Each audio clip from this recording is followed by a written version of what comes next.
Welcome back to SDP Talks. My very special guest today to discuss Scotland's position in the Union is editor of the Spectator, Fraser Nelson. Welcome, Fraser. Great to be here. So let's kick off with a broad question, but a difficult one. In your opinion, has devolution strengthened or weakened the Union? I think it's weakened the Union, the exact opposite to what it was supposed to do. When you ask the difficult question of whether devolution has been a success or not, it's pretty difficult to point to any success. I personally, as a Scot, I would look at public services. Like, has Scottish education got better relative to English? Has Scottish health service got better relative to the English NHS? To be born Scottish has always been the most incredible stroke of good luck through most of human history, especially with the education. The education system used to be, indisputably better than that of England. It's hard to make that argument now, and the gap has grown bigger. So, set aside, I could talk for a long time about the tragic failures of devolution and addressing what I always thought were the biggest problem of all, of course, is poverty in Glasgow, where my dad is from. We had some of the worst poverty in the whole Western world in Glasgow, and it always struck me that this was perhaps part of London didn't care very much. If we had our own parliament, then surely those guys would be really interested in what was causing the misery in Glasgow, and we would address what had become the most expensive poverty in the world. But no, that's been completely ignored, and they moved on to the constitutional question. And the SNP, let's remember, devolution was designed as a snare to entrap the SNP. Yeah. It was designed to sap the demand of it and to make sure that the secession question would go away forever. Well, let's see if that test has been passed. No, the secession question is very much in the agenda. Still, broadly speaking, 45% of Scots want Scotland to leave the UK, and devolution has been used as a tool to leverage that, to change the political language of Scotland. So we now, instead of having Grampian Police and Glasgow Police, we have Police Scotland. The language of nationalists, the tactics that nationalists use, have been deployed very effectively, remorselessly. Grievances with England or with Westminster, as the usual code they use for England, have been ramped up at every opportunity. And as a result, our union has never been in greater peril, and devolution has ended up doing the precise opposite of weakening the bonds that ought to hold us together as a country. So as somebody who voted for devolution, I feel foolish because I ignored those who told me that it would be hijacked and used immediately as a tool for secession, but it would not address the problems, I thought. I was also remain a believer in the kind of Scottish genius. I just thought that that we would use these great political minds to come up with Scottish solutions for Scottish problems. That made a lot of sense to me, because our education system is different. Lots of our system is different, the culture, the religion. And I just thought that there would be a better match between policies coming out of Holyrood and the problems faced in Scotland. But instead, as far as I can work out, almost every single one of those problems has got worse relative to what's happening in England. And the deep politicians ended up hoarding the power they were supposed to give to the people.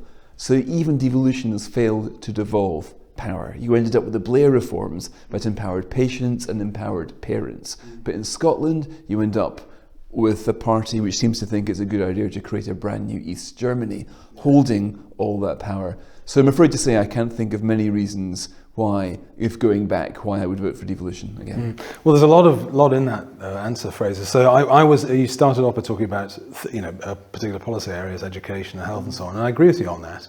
Where I was getting at with the question was really a question of disintegration and unintended consequences, because I think that in terms of UK policy in relation to Scotland, I think the really big error is to fail to confront a basic question: are the measures which you're taking to Scotland, are the policy solutions that you're offering constitutionally, are they likely to increase integration within the UK, or put energy behind this process of disintegration? I would argue, probably along the same lines as you, that there's been a Scotification of culture. I've seen it I'm 56, I'm mainly Scots by blood, and I've seen it over my life. Scotland's become more Scottish, the sense of identity has been reinforced, and UK policy at every stage virtually as to say, well, give it a little bit more and that'll satisfy it. But actually what you don't get is, what you don't satisfy it, you just actually feed it.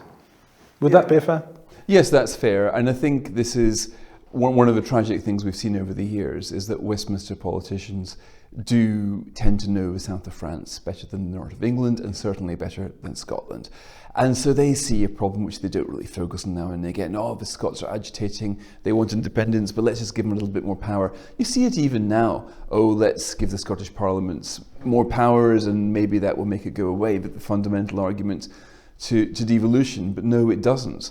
But I would say that there's been a trend, not just in Scotland, but throughout Europe, perhaps the world, of slightly greater sense of national identity. Yes. I think there's been a move away from the homogenizing, globalizing trend of the post-communist world and towards a greater sense of pride. You can see it not just in politics, but in everything. You can see there are national parties all over Europe. Even if you look at Eurovision Song Contest, you can see 3 of the top 4 entries this year were in their national languages. That never used to be the case. So you can see all over Europe people having a greater sense of their country. But what surprises me is the number of Scots who think that country is Scotland first and Britain second, if at all. Yeah, that's the point. And I obviously, a broad look at the turn of the world against globalism, and there is an upswelling of national identity and thought about that. I can see that everywhere, and a lot of that actually we would largely support. But you're quite right in saying that the nation in question here is Scotland. I think, I mean, when you look at the stats, the support for secession is very high among the young in Scotland. And I would say where it links to broader culture, not just what you're talking about with globalism, but broader culture about how we see ourselves in the UK. I think when you have a cultural elite, when you have an academic elite and much of the media going through a long-range process, 20, 30 years of disparaging anything British, don't be surprised then that young Scots say, actually, no, I'm Scots. Yeah. Do you think there's an angle there? Yeah, I do very, very much so. It is... look, even I am no, to put it mildly, no nationalist, but I am incredibly proud to be Scottish. I would, and I always have been. When I look at my country, I just see. First of all, when I say my country, I do talk about Scotland there. I'd say, of course, one can have concentric identities, and I would say that I'm a Highlander. I am a Scot, and I'm a Brit, and I'm a European. I would claim all of these identities. But certainly, I can't think of a time where there was ever really a Scottish cringe. The word Scotland has always been a word that warms the heart, yes, in a way that the word English doesn't seem to be for people in England. And I'm not quite sure why that is. There's a strange idea that if it's the fashionable thing to do now is to try to find faults in Britain, faults in its history, faults in its monarchy. I mean, I read in the papers this morning that one of these funny Oxbridge colleges is taking down a picture of the Queen because she's... Yes. I've put in a bid for it, yes. If they don't want the picture, I'll have it. Yeah, but it's funny, I mean, I'm not sure that, you've got that same sort of discomfort with the idea of nationhood in Scotland as you do in England. And certainly there is, again, not many people call themselves British. That's the other thing. This is it. I think we're really getting to the heart of it, because it's frankly, I mean, to go back to the denigration of Britain, I think England wears the baggage, wears that. It's been put on England, effectively. Now, obviously, anyone that knows any history will know that Scots were, very enthusiastic and very successful imperialists and colonists. But somehow it's easier just to give that history away and start afresh, and you don't have the baggage. And as I say, I can understand it. I've got nephews and nieces in Scotland, and I can understand why they would identify. It's just simply easier to identify as being Scots in that sense. So let's just. Obviously, we all learnt a lot during the 2016 referendum and the precursor to that, and what happened afterwards. So one of the lessons we learned was that identity was far more important than economics. Would you agree with that? And what purchase does that have? That fact. I mean, first, do you agree with that in Scotland's case? And if it does, what purchase? What can it tell us about where Scotland is? I think politics comes in trends and ebbs and flows, and there have been times where economics would be deciding political questions. We all know the Bill Clinton slogan, "It's the economy, stupid." We also know that there is a generation of politicians, the Camerons and the Osbornes, who were basically brought up on Blair worship and thinking that economics trumps everything. So when they came to fight the Brexit campaign, they would come up with these fake figures saying that if you voted for Brexit, you'd be £4,300 worse off. And they saw it in the same way, I'm afraid to say, that unionists quite often did the same thing. If you vote for independence, you're going to be X amount worse off. And surely that's a slam dunk. And almost as if that one tends to vote because you look at a spreadsheet and put in a formula, and does the spreadsheet say plus or does the spreadsheet say minus? And I have to say that for a long time, that was how one answered the union question in Scotland. You would say, okay, let's do the figures. Would Scotland be better off even with the North Sea oil? Actually, no, we'd be worse off, so let's not vote for independence. That was how the unionists very lazily batted away the independence question without dealing with anything else. And I remember there was an opinion poll at the time saying that yes, people supported Scottish independence, but if they were told they'd be £500 worse off, then they would change their vote. And these sort of statistics were lapped up in Westminster, thinking, look at these jocks, they basically give them an iPad and they'll change their view, so let's just bung them some more money and maybe they'll vote to stay. But no, I agree with that. I think to think that should have been the single lesson that you got from 2016 was that economics isn't a clincher in the way that they thought it would be. So that can't be the approach to Scotland. But actually, let's just continue this probe. Toss them a little bit more money, give them a little bit more money. I think actually I would say that's as someone that lives just south of the border. I live a few miles south of Hadrian's Wall, literally. I think that's the Achilles heel that unionists aren't thinking about, because I think the general approach to Scotland, as you say, they're now on Tebe more than Kilbride. They're not well acquainted with the culture at all. Many of the policymakers where we're sitting from, their attitude is just toss them a little bit of money, almost buy it, which is highly patronising. And what's happened is you've got this grossly distorted settlement with the Barnett formula, which increases antagonism in England. And I think in a recent piece which Lionel Shriver, a brilliant piece in the Spectator a couple of weeks ago, where she was saying, well, I wish if they want it, give it to them, good and hard. But she pointed out in that piece that only something like 30% of English people really care about this. And I think partly the reason for that is that we're fed on this total diet of citizens, a sense in which citizens are not being treated on a par. So do you think that the lazy just give them more money thing is actually one of the most dangerous things they've done? I think that's always been an English attitude, I think, that if Scotland wants to go, then let Scotland go. Now that is very different to, for example, the Spanish attitude, which is like, if the Catalans want to go, then send in the tanks. But the funny thing is, I think, about the English character is it's the exact opposite to a colonialist character. The English must be the most relaxed people in the world about laying a claim over their environs. And the very idea that we're even permitting a referendum would absolutely amaze many other countries. I think it offends under the American Constitution to have a secession referendum if Texas wanted to go free. They would never be allowed to do it. The Spanish would never tolerate it. We're quite unusual in thinking that if any part of this country wanted to leave, even on their own island, that we would actually let them. So I think the English, I don't think it's necessarily resentment of Scots, insofar as I guess your average English person thinks about it. They would think, well, Scots are quite heavily subsidised, and if they want to go on a loan, good luck to them. Though also in a piece, Lionel Shriver pointed out that half of Scots don't want this. And I mean, I went through a version of this argument where I thought I used to be in favour of Scottish fiscal autonomy. In other words, thinking, okay, let's give them economic independence. Them meaning us, of course. Thinking that let Scotland's budget be set by whatever it raises in tax. But that's more disintegration. That's my point about the disintegration thing. I think the thing that's missed in the centre of UK policymaking is any action that you do, any constitutional arrangement or change you make, ask yourself the basic question: does it integrate or does it disintegrate? Does it lead to... Don't be surprised. I mean, I would say a lot of English policymakers, British policymakers, have been slow learners on this, because don't be surprised if British Rail in Scotland can't be called British Rail anymore, it has to be called ScotRail.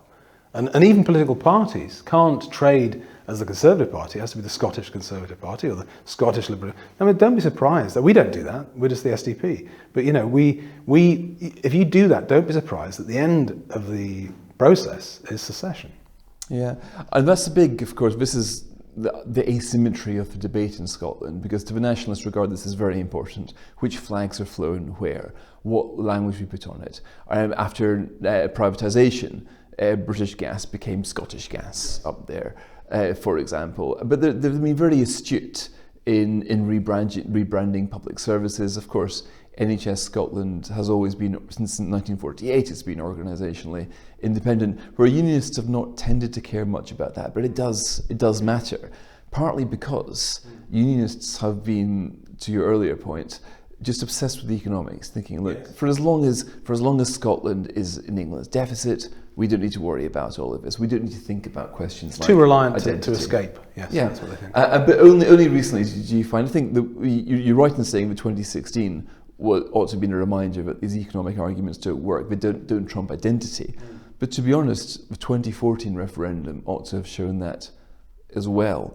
It was a referendum campaign that significantly increased the support for independence. Yes, well, almost by design. I mean, their attitudes, they couldn't, I mean, as you say, they were making secondary arguments, economics, as primary arguments. And then when they got into a panic, they immediately went for the checkbook. Project Fear. Yeah, but also you can have even more. You can have more. You know, that was Cameron's attitude. So it was just mistaken. I think it's better to ask whether we're getting together or not, where the direction of that stuff is, and you won't. I don't think you can trump the identity questions. And as a sort of nation-state Democrat, I wouldn't actually argue that you should necessarily. You know, as a lowercase unionist, I think we are better together, far better together. It's been a very successful union. But this is why I take the sort of long-term view of what's happened culturally. I would say, you know, unless it's reversed in some way, unless you can sort of get a sense of a reintegration. Obviously, in the end, it probably will happen. Let's deal with one of the big elephants in the room. And I think we're agreed, aren't we, that it would be a mistake for unionists to focus on the money. I think you've got to look at the identity and the wider questions. Yeah, but can I just say that you're right that it's a mistake. However, they don't know where to begin talking about identity. Yes. People have realised for 7 years that that's been a mistake. No, but for 7 years they haven't worked out how on earth we talk about Britain in the same way the nationalists talk about Scotland. Exactly. No, that's my point, basically. Until they can find a vocabulary for that, or find something that brings us together, then that's one of the reasons that it has to come down to second. Perhaps politicians find it easier to trade in we'll give you this and you'll get this and that. But actually that's just irrelevant. You won't in the end. That won't convince anyone. It won't clinch anything. Well, to build up the positive case for a country takes a long time. To make the negative case against secession can be done quite quickly. You use, it's a kind of like a chemotherapy of Project Fear. Yeah. It might just get you over the line, but what it does is inject poison into the political bloodstream. And the poison that injected there, the poison was basically saying to the Scots, you're too small, you're too poor, you couldn't do it, just forget it.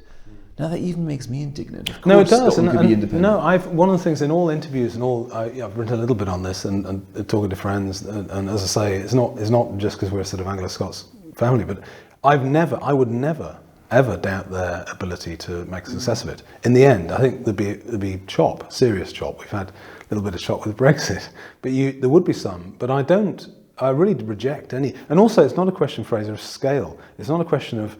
You know, there are some very highly successful, probably the most successful state in the world. Singapore is quite a small city-state.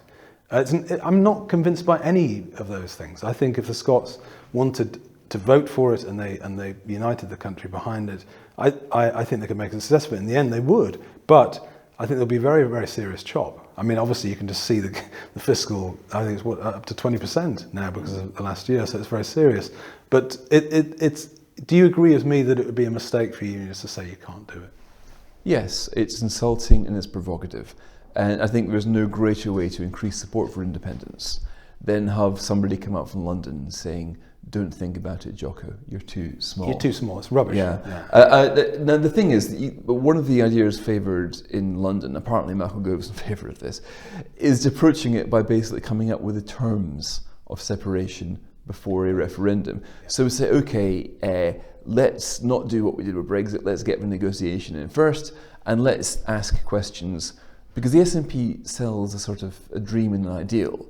It doesn't ask questions like, what's the currency going to be? Will we be using the pound? They say, no, we'd use something else. In which case, what currency is the pension going to be paid in? Who's going to be paying these pensions? So once you start to talk about, in the last Holyrood election, just a few weeks ago, Nicola Sturgeon admitted that she had not updated the economic case for independence since the referendum. Well, they prefer not to look at it because it's so bad. I mean, obviously in the short term it's so bad that they don't really have answers to that. And I think you're quite right to say, I mean, it's one of the things we should have learned from Brexit, because I argued for Brexit on a Lexit sort of left of centre. I mean, it was honestly, it was a few years ago, arguing for greater trade friction was like, it was people thought you were crazy. Now, not so much. The pandemic's changed that a little bit, but the type of Brexit that we wanted was very different from Dougie Carswell and Dan Hannan. I mean, we just argued, but that was a first order, second order thing. But I think you're right. I mean, I think tactically, your predecessor, who is now Prime Minister, ought to think about, if he does think about granting a referendum, is to hammer out some of these issues. One of the things you haven't mentioned is we're talking a republic or a monarchy. Right now, the royal family remains very popular in Scotland as it does in England. So the idea that Alex Salmond said that she'll still be Queen of Scots, and that was, so the idea is it would still be, by the way, that's perfectly plausible when you look at all the other former members of the British Empire. The Queen is still Union the Queen of Crowns predated. Yes, she's Queen of a great many countries other than the UK. So that's plausible. Which is why it's interesting to see talk now that of William and Kate being used as a sort of monarchist, a unionist marketing agent. So there's talk now that, okay, none of our political figures have got any real clout, because that's the problem for the unionists. Who is the figurehead here? Sure, you've got Nicola Sturgeon, who is regarded as a living saint by many of the SME followers. So who do we send opposite against her? We found that, by the way, in the 2014 election campaign, in the referendum campaign.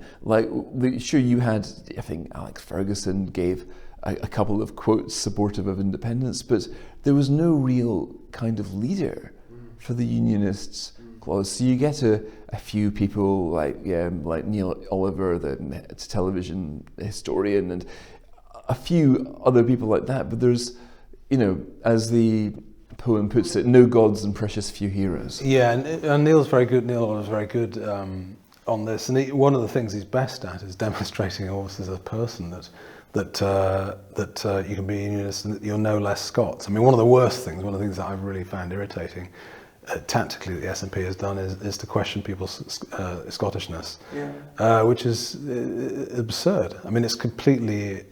I mean, I don't really know how they've got away with that. I know, and I get it all the time, actually. I remember during the campaign, Tricia Marwick, who used to be a presiding officer of the Scottish Parliament, came after me, informing me that, in her words, Scottish birth does not a Scotsman make. Sometimes it signals, in her words, a Scotsman on the make.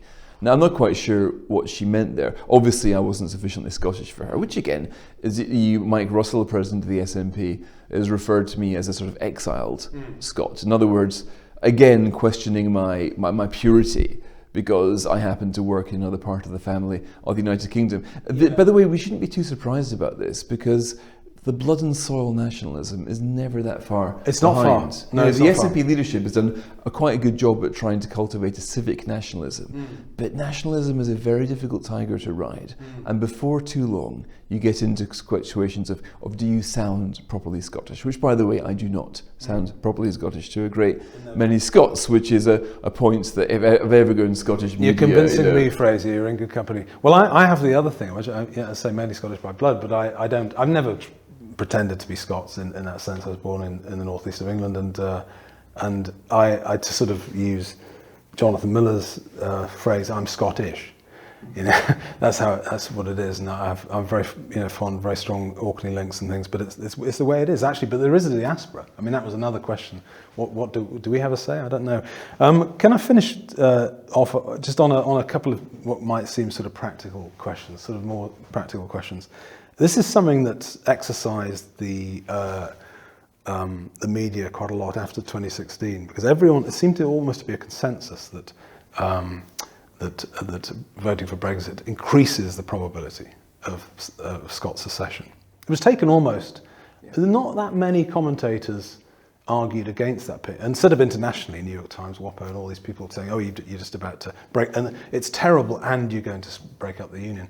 But actually, my favourite political philosopher John Gray wrote immediately afterwards, "Oh no, it doesn't actually. Actually, Brexit probably decreases the probability of Scotland seceding." So, what's your view on that? Because that's a very practical thing. I think John Gray is correct. And you're right, it is about a practical thing. I remember that you're right, when Britain voted for Brexit, I think Andrew Marr tweeted, "Well, that's the union down the Kazi." A lot of people thought that because you had this narrative of, well, Scots voted to remain and England voted to leave, so surely that's going to increase. No, when you look at it, first of all, 2 in 5 Scots voted for Brexit. 50% of English voted for Brexit. A difference, but not a night and day difference. And also, let's remember, not a single figure in Scottish political life backed Brexit. All of their main figures, Ruth Davidson, all in a row, yeah. They were all Remain. So it's amazing, actually, that 2 in 5 Scots still voted for Brexit without a single Scottish voice calling for it. Fraser, it took us over the line. But without those Scots votes, we wouldn't have had Brexit. So no, I mean, I think I think Gray was probably right. But I think what Gray was getting at was that although he regarded the UK as a sort of relic of empire and things, but it had certainly the impediments in front of the SNP and Scots Nats to try and achieve their goal actually got higher. Oh yeah, because now independence means leaving the customs union of the UK. It means leaving the single market of the UK. It means building a hard border between Scotland and England. If anything, EU membership made secession a lot easier. It completely removed the practical implications, because did it really matter? Look at England and Ireland. But now, when we see the hassle that even Britain has with Northern Ireland, imagine that multiplied by a factor of I don't know what if Scotland joins the EU. So it doesn't take long to think of the practical implications of it. Set aside the notion of making foreigners out of our friends and relatives in England. The practical implications of tearing ourselves away from the single market of the United Kingdom. It presents so many practical problems that I certainly think that independence is, when you come to think of it, the SNP's great trick is to make sure nobody thinks of it. But when you actually do set your mind to it, you really struggle to think how the advantages can outweigh the disruption. Yeah, the hideous obstacles, and there would be incredible turbulence, astonishing turbulence on a scale. But as I say, in the long run, I've no doubt that they'll probably make a success of it, but I think I think Brexit's increased that. I mean, it was interesting to look at the polling. About 20% of SNP supporters want what I would regard as proper independence, Iceland type independence, or possibly Norway. But and because you're not independent if you're in the EU, but that's a separate argument. So do you think? What about a referendum? What about the tactics of the government at the moment? It's easy for us. We're a small party growing. We've largely been led by our Scots members, and for us, for the SDP, the referendum, it's very simple. An Indy Ref 2 is off the agenda because it's a generation, so it has to be in the 30s at the least. And you've got to respect, as Democrats, you've got to respect results. Yes, circumstances change, but you've got to. So for us, it's very simple. Our policy is, it's off the table. What does Boris Johnson do about this? First of all, spend every single day campaigning for the union in the same way the SNP spends every day campaigning for separation. Don't think of the campaign as being something that may or may not happen in 2 to 5 years' time. Think of it as something you're engaged in right now. Have the Scotland office as an office for the union. Start to think of ways in which the union dividend is more clearly expressed. Stop treating trips to Scotland like trips to Iceland. Make more regular manifestations of the British government in Scotland. There's a whole bunch of things that they could do if they really put their minds to it. And right now, it's funny, they go through phases of think, okay, we're really serious about this, we're going to get going. And usually when there's a scare, but then they forget about it or something else happening and it's put on the back burner. Because, I mean, let's face it, even after Brexit, support for Scottish independence is where it was 7 years ago. Brexit has not moved that dial.